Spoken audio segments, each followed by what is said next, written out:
지금은 그야말로 반도체 섹터 내에서의 순환매를 노려야 수익을 볼 수 있는 장인 것 같습니다. 주도주는 누가 뭐라 해도 반도체는 명백하죠. 그래서 오늘 제가 준비한 기업은요, 바로 여러분들이 칩메이커 기업들, 그러니까 하드웨어 쪽에 집중할 때 설계에 대한 기술을 가지고 있는 기업들도 미리 체크해 볼 필요가 있는 시기인 것 같습니다. ETF 때문에 올라서 기분 좋으신 분들도 있겠지만 ETF 때문에 지금 참 고민이 많으신 분들도 많을 수밖에 없는 한 주인 것 같습니다. 그래서 오늘 전체적으로 반도체 소부장에 대한 이야기를 하기 전에 ETF에 대한 이야기를 좀 짧게 하도록 할게요. 자, 녹화일 기준으로 코덱스 그리고 솔 뭐 여러 가지 단일 삼성전자와 SK하이닉스 ETF가 오늘 상장을 했는데요. 지금 장중에 분봉 상황입니다. 분봉 상황. 장 초반에 지금 강한 매수세를 좀 보였다가 장 중반으로 가는 현재 계속해서 조정의 폭이 좀 커지고 있잖아요. 여러분들이 여기서 하나 알아야 될 게 있어요.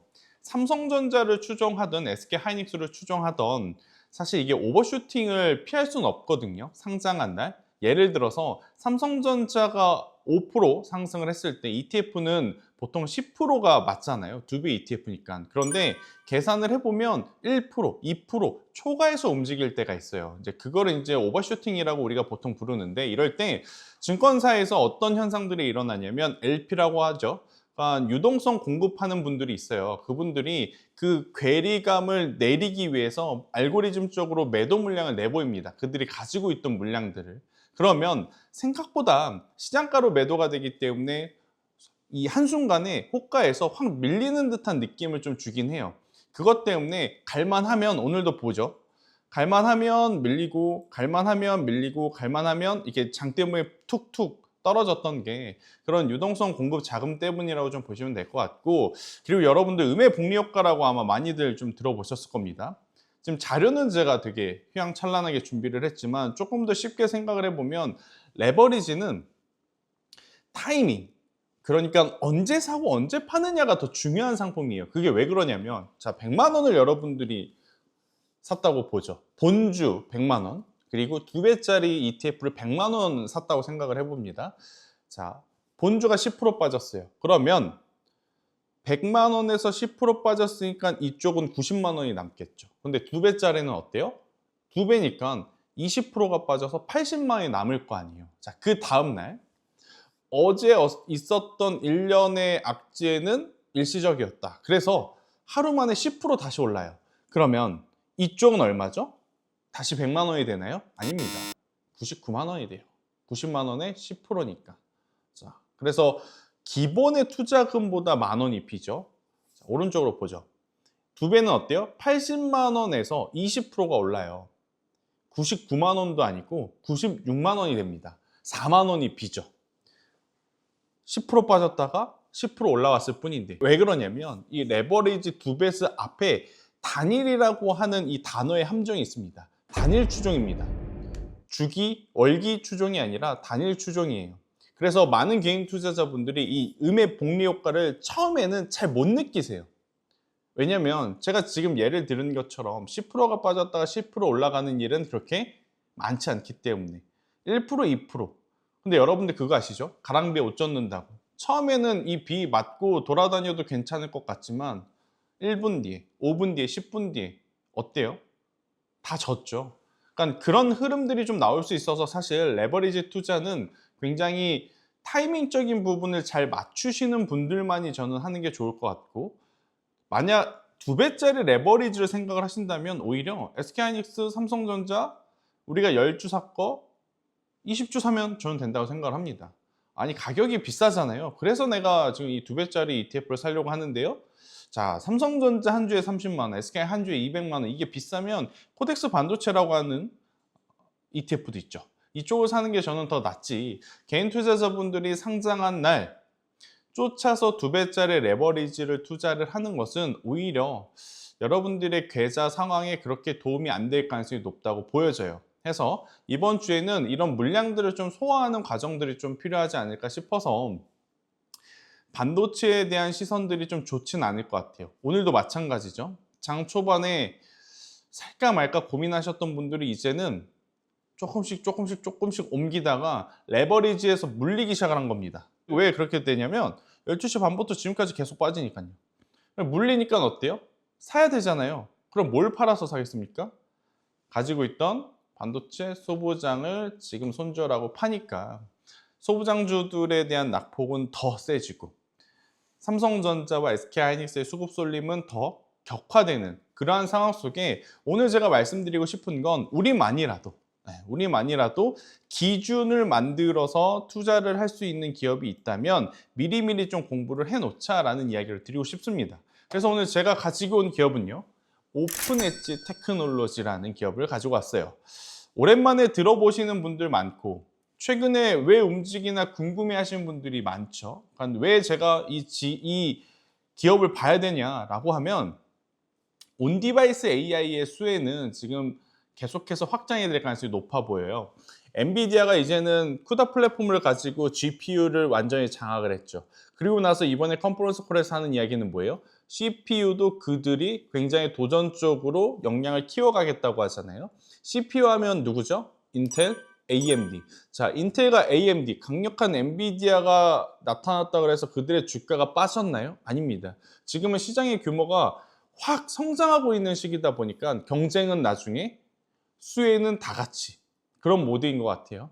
그럼 결국엔 학습이 끝난 AI, 여기서 추론을 통해서 우리가 노트북이 됐든 모바일이 됐든 어떤 기기를 통해서 이 플랫폼들을 이용해야 되다 보니까 온디바이스 AI 관련주들까지도 저는 미리 우리가 준비를 해둬야 된다. 지금 당장 간다? 라기보다는 미리 준비를 해야 된다면 이쪽을 보는 것도 저는 괜찮다고 보여져요. 대신에 전제 조건이 있습니다. 국내에서의 수주 잔고가 늘어나는 건 그렇게 썩 좋은 시그널은 아니에요. 물론 나쁜 시그널도 아니겠지만 중요한 건 뭐냐면 여러분들 지금 미국 내에서 마벨 테크놀로지, 브로드컴처럼 에이직 반도체 만드는 기업들의 주가가 왜 좋은지 아세요? 결국 그들도 최적화된 칩을 원하는 고객사들이 많기 때문에 그래요. 근데 그 최적화된 칩은 왜 필요한가? 이런 온디바이스에서 소비자들이 원하는 대로 내용을 뽑으려면 엔비디아의 GPU 기반의 통합 플랫폼은 굉장히 과부하가 걸릴 수밖에 없어요. 그래서 그 플랫폼, 그 어플에 맞는 그 칩들이 필요한 상황이다 보니까 에이직 반도체 관련 기업들의 몸값이 떠오르는 거고, 이걸 우리나라에 대입을 해보니까 오픈엣지 테크놀로지가 굉장히 유사한 상황인데 국내의 매출 비중보다는 해외 매출 비중이 지금 증가를 해야 된다는 게 포인트라고 좀 보시면 됩니다. 오픈엣지의 글로벌적인 포지션을 좀 생각을 해보면 사실 케이던스라고 하는 기업 혹은 시놉시스, ARM과 같은 기업과 비교를 해보면 작죠. 너무나 작죠. 하지만 그들이 지금 성장하는 스토리를 생각을 해본다면 오픈엣지 테크놀로지도 현재 해외 매출 비중을 감안을 했었을 때는 충분히 수급이 들어올 만한 요소는 아직 남아있다고 좀 보시면 됩니다. 결국 메모리 서브 시스템, 여기에 AI, IP 통합에 대한 포지션을 좀 가지고 성장을 시키고 있는 상황이라서 다른 반도체 소부장주들 지금 수주 잔고와 실적을 보면서 쫓아가는 장비주들보다도 이제는 이런 설계 기업들을 보는 것도 저는 또 하나의 우리가 참고해야 되는 상황 중에 하나라고 좀 보여집니다. 가장 중요한 건 이거예요. 가운데 보시죠. 왼쪽에 이 제품에 대한 경쟁력은 워낙 여러분들이 다들 아시는 부분이라서 제가 추가로 설명하진 않겠습니다. 하지만 간단하게 한번 좀 짚고 넘어가게 되면 결국엔 누가 더 효율적으로 소비자가 원하는 내용을 답해줄 수 있는 것이냐, 그걸로 최적화되어 가는 과정에서 수혜를 볼 수 있는 기업이 바로 오픈엣지 테크놀로지라고 좀 보시면 될 것 같은데, 여기 있죠. 원래 해외 매출 비중이 그렇게 큰 기업이 아니었습니다. 하지만 최근에 보면 해외 매출과 이 해외 수주 잔고가 크게 늘어나는 것을 우리가 확인을 할 수 있어요. 이건 기대감이 아니고 앞으로 할 것이라고 한 것도 아니고 실제로 오픈엣지 테크놀로지가 받아낸 수주 잔고 기준으로의 숫자입니다. 자, 이걸 토대로 보면 어느 나라에서 지금 오픈엣지 테크놀로지를 구애하고 있는가? 바로 이제 중국에서 많이 선택을 받았다고 해요. 물론 미국에서 선택을 받았으면 굉장히 좋겠지만 어때요? 케이던스라든지 이미 시노시스라고 하는 기업들이 있는 북미에서 공격적으로 오픈엣지 테크놀로지가 성장하기에는 다소 부담이 있을 수밖에 없겠죠. 그러면 그들이 가장 잘할 수 있는 무대에서 지금 성과를 낼 수만 있다면 저는 미국 시장에 대한 진출 또한 충분히 가능하다고 보여집니다. 그리고 IP 사업의 특성상 어떻게 보면 고정비가 장비주들보다는 괜찮지만 조금은 이제 높다고 볼 수는 있어요. 허나 그 처음에 세팅된 자리에서 굉장히 다양한 IP 매출을 쳐내게만 된다면 어떨까요?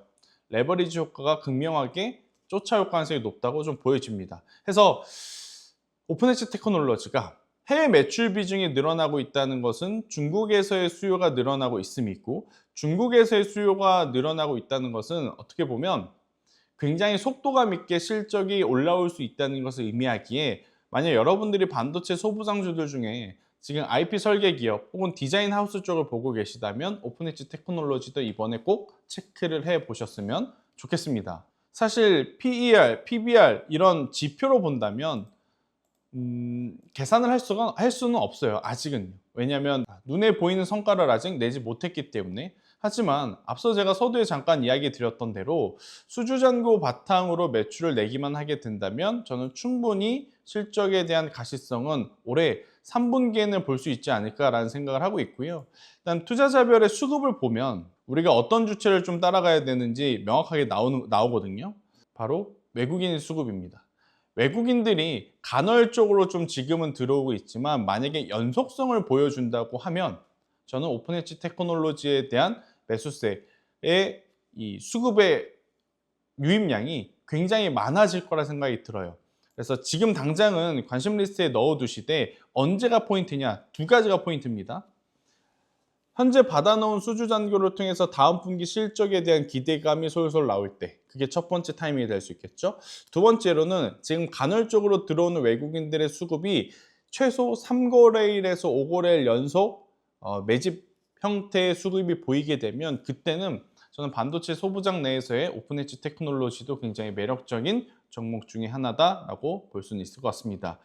작년 연말에 대량 거래량이 들어오고 나서 작년 하반기 대비해서는 올해 상반기에 거래량이 많아진 걸 차트에서 여러분들이 느끼고 계실 거예요. 확연하게 달라졌죠? 작년 하반기와 올해 상반기. 그래서 풍부한 거래 대금을 가지고 저는 추가적인 상승에 대한 기대감을 가질 수 있는 종목으로 오늘 오픈엣지 테크놀로지도 한번 우리가 미리미리 체크해 볼 필요 있겠다라고 정리를 좀 드려보도록 하겠습니다.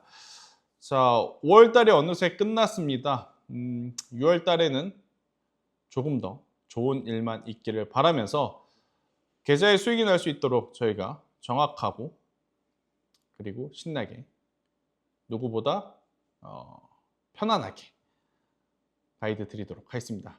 시청해 주신 분들 너무 감사드리고요. 저는 다음 주에 더 좋은 컨텐츠로 인사드리도록 할게요. 감사합니다.